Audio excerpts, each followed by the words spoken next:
Good evening, everyone. My name is Julier Jenkul, Executive Director of Grassroots Empowerment and Development Initiative. I stand here in LARE WOREDA, submerged in flood water, where around 26,000 and 8,000 households displaced by 5 floods. I actually appeal to humanitarian agencies, Gambella Regional State Government, and Good Samaritans to side with the people of LARE WOREDA by responding in giving them life-saving items.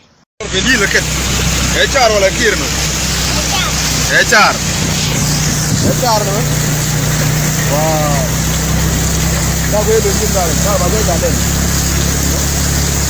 ما بقى شاطر كده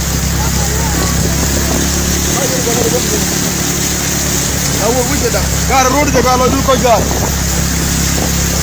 يجي كورا يا كورا جوا ده قال يجي ده Đang ngồi.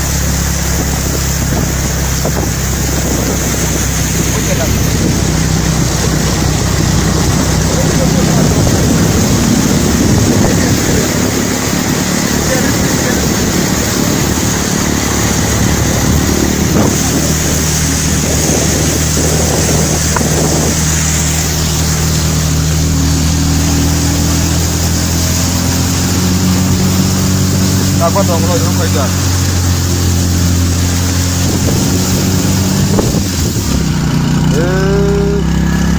Macam koin telepon.